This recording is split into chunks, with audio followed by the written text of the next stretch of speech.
Imagine you are walking through the African savanna roughly 2 million years ago. The air is thick with the scent of wild grass and the distant sound of shifting herds. You feel like a master of your domain because, after all, you are an early human ancestor. You have tools, you have fire, and you have the beginnings of language. But as the sun begins to dip below the horizon, casting long, distorted shadows across the plains, a primal instinct kicks in. A chill runs down your spine that has nothing to do with the evening breeze. You feel watched.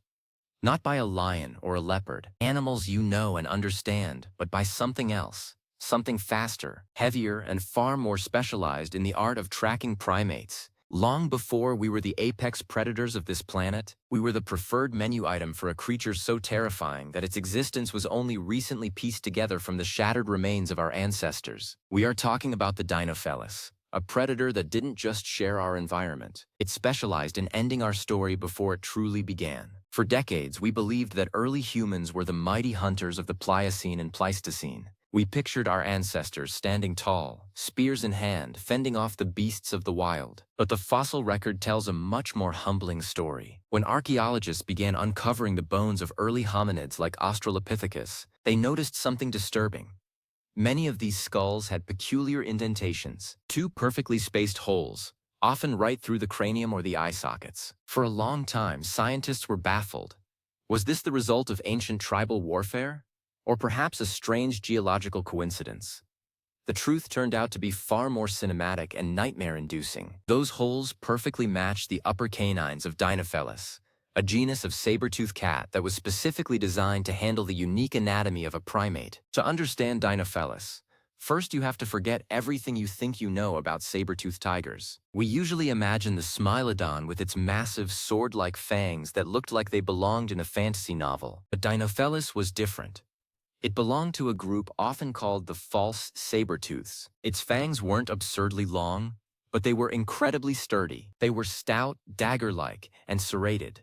They weren't meant for slashing the soft bellies of mammoths. They were meant for precision. If a Smilodon was an axe, Dinofelis was a scalpel. And its target was the most vulnerable part of an early human, the head.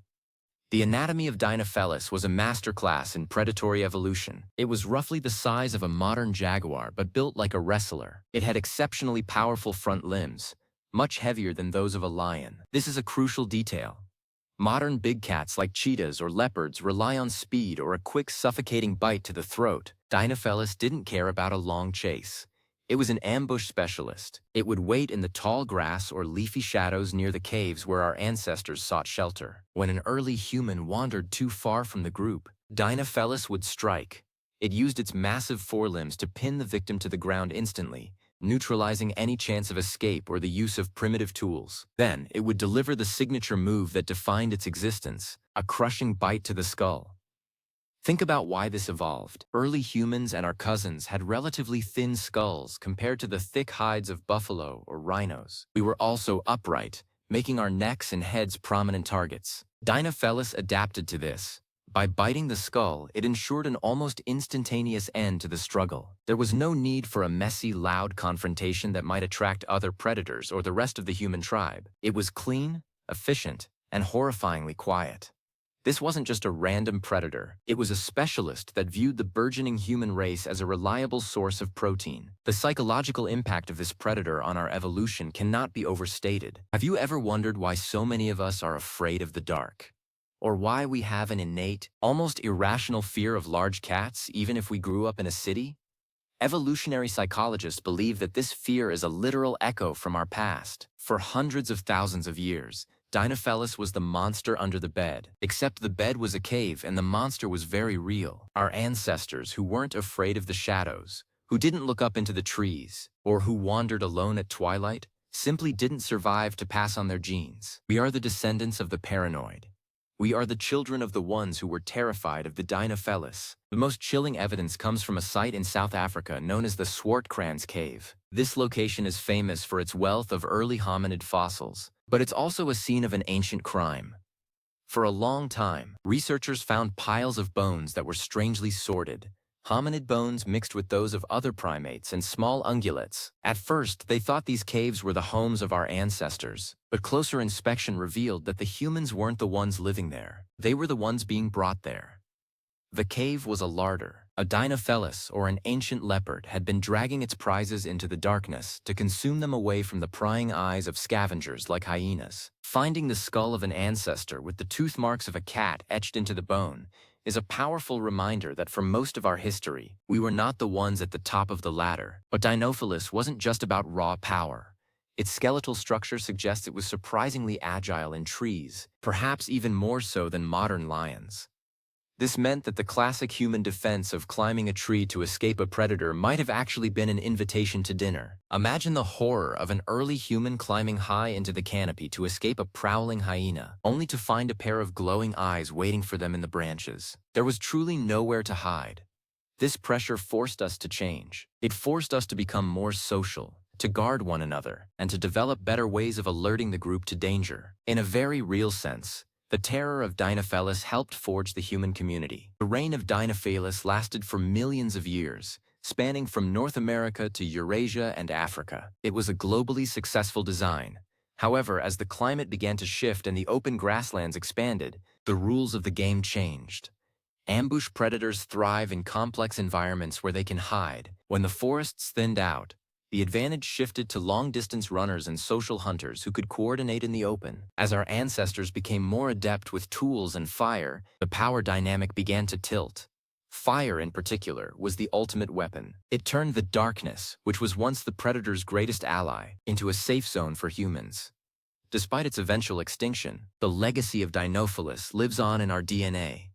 When you hear a floorboard creak in the middle of the night and your heart starts racing, that's not just your imagination.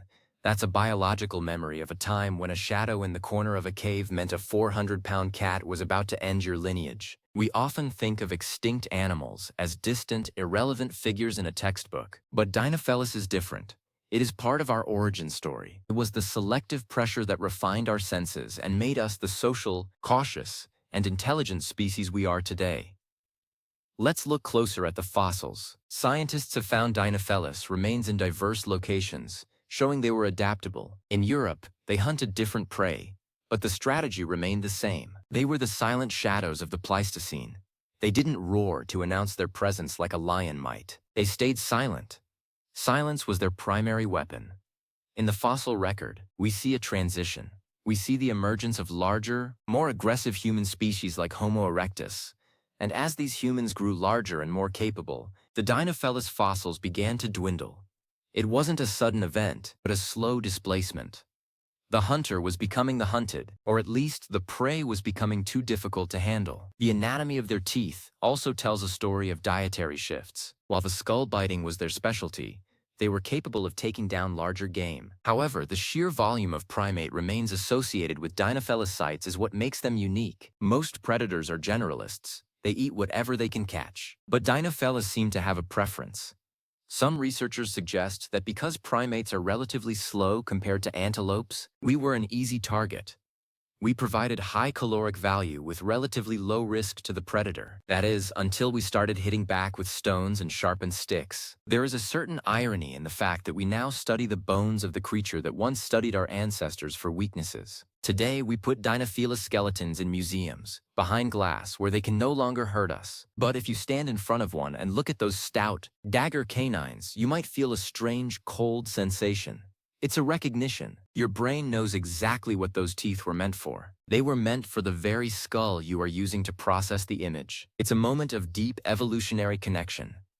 Dinophelus represents a lost world, a time when the Earth was a much more dangerous place for a primate. It reminds us that our position at the top is a very recent development in the grand scheme of geological time. For the vast majority of our existence, we were the ones looking over our shoulders. We were the ones huddling together in the center of the camp, hoping the fire wouldn't go out.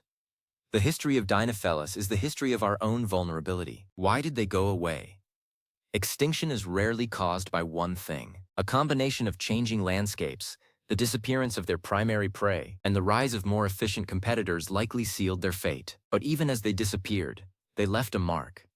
They are the reason we have such incredible peripheral vision. They are the reason we are so good at spotting movement in the grass. We evolved these traits not to hunt, but to avoid being hunted. We are, in many ways, the inverse of the Dinofelis. Everything about our sensory system was tuned to detect the monster that wanted to eat us. Think about the sheer scale of time here. Dinofelis was on this planet for nearly 5 million years. Humans, in our modern form, have been here for maybe 300,000. That cat was an established, successful, and terrifying fixture of the world for far longer than we have been. It saw our ancestors go from walking on 4 legs to 2. It watched us fumble with our first stones. It was there for the entire prologue of the human race, acting as the ultimate quality control. Only the smartest and most vigilant humans made it past the Dinofelis. The Swartkrans fossils also suggest that Dinofelis might have been more of a solitary hunter, unlike modern lions. This makes the threat even more insidious. A pride of lions is easy to spot and hear. A lone Dinofelis, perfectly camouflaged and moving with the grace of a ghost, is much harder to track. You wouldn't know it was there until it was already on top of you. This solitary nature meant that it could exist right on the edges of human territory, without being detected. It was the ultimate undercover agent of the natural world. In modern times, we still have big cats that hunt humans, like the leopards of India or the lions of certain parts of Africa. But these are usually outliers, sick or old individuals that have turned to humans because they can no longer catch faster prey. Dinofelis was different. It didn't hunt us because it was desperate. It hunted us because we were what it was designed to eat. We weren't a fallback plan. We were the plan.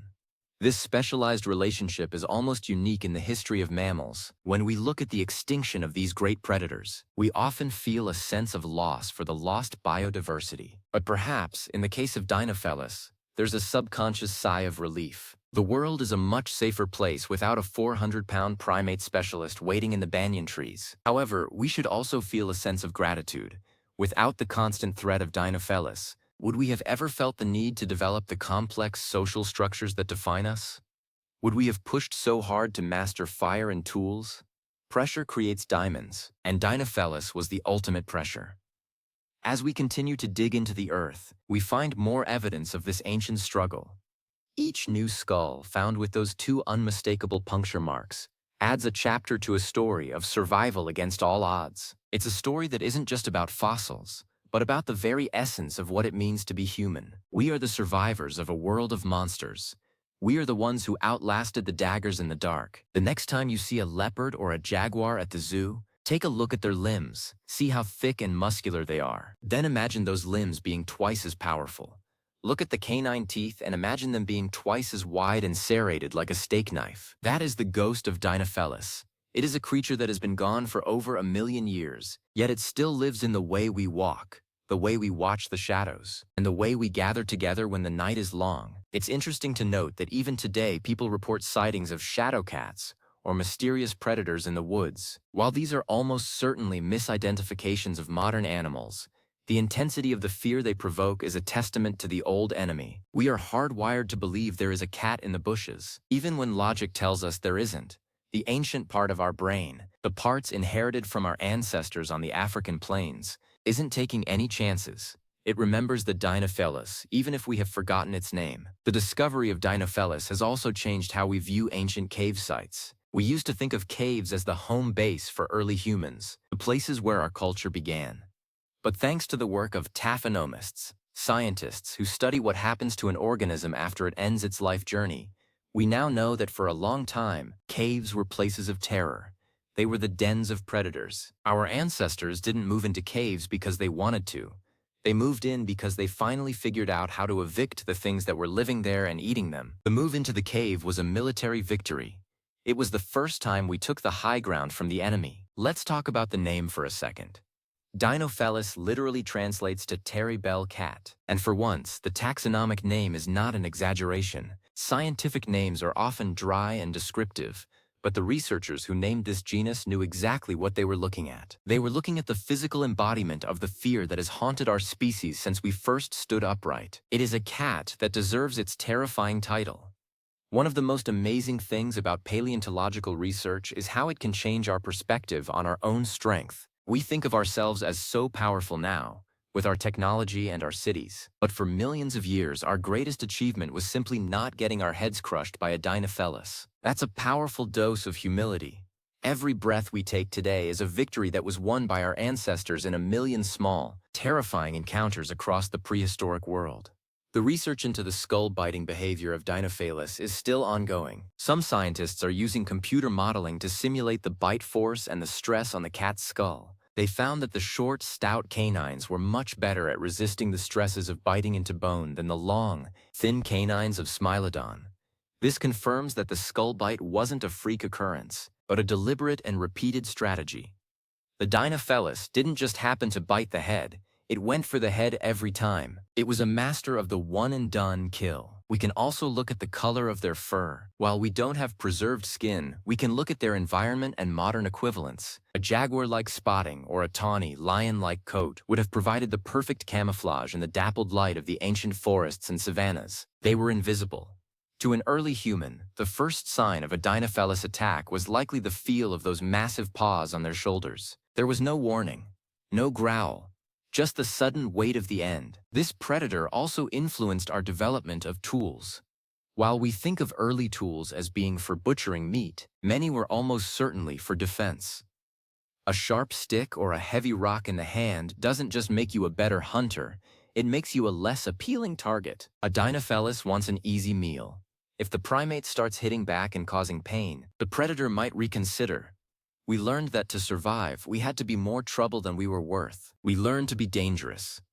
The extinction of Dinofelis roughly 1.4 million years ago marks a major turning point. As they faded from the fossil record, we see a surge in human population and an expansion into new territories. It's as if a great weight was lifted from the shoulders of our species. With the primate specialist gone, we were free to evolve in ways that were previously too risky. We could spend more time in the open, we could explore new landscapes, and we could focus on things other than just staying alive until morning. But the predator's shadow is long. Even in our stories, we see echoes of the Dinofelis. From the Sphinx of Egypt to the man-eating tigers of folklore, the image of the great cat that is more than just an animal, that is a riddler and a stalker of humans, is everywhere. We have turned our ancient tormentor into a legend, a way to process the trauma of our origins. We respect the cat because we once feared it more than anything else in the world. So, the next time you feel that tingle on the back of your neck when you're alone in the woods, or when the shadows in your room seem just a bit too deep, don't be so quick to dismiss it as silliness. That is your billion-year-old survival system doing its job. It's a tribute to the ones who didn't make it, the ones whose bones were found in the Swartkrans cave, and it's a reminder of a predator so specialized, so efficient, and so terrifying that it nearly ended the human race before we even knew we were a race at all. The Dinofelis may be gone, but it is not forgotten. It is written in our bones, in our fears, and in the very way we look at the world. We are the ones who survived the Terrible cat, and that is a story worth remembering. We moved from the bottom of the food chain to the very top, but we should never forget where we started. We started in the tall grass, under the watchful eyes of a predator that knew us better than we knew ourselves. As we wrap up our journey into the world of this ancient stalker, take a moment to appreciate the resilience of life. The story of human evolution is often told as a series of triumphs, of inventions, and of progress. But it is also a story of endurance. It is a story of being prey and deciding inch by inch, century by century, to become something else. The Dinofelis was the ultimate antagonist in that story, the force that tested us at every turn. In the end, we didn't just survive the predator. We were shaped by it. We are the successful outcome of a 5 million-year-long struggle. And that, more than any tool or building, is our greatest achievement. Stay curious, keep looking at the stars, but maybe, just maybe, keep one eye on the shadows. You never know what might be looking back from the long memory of the past.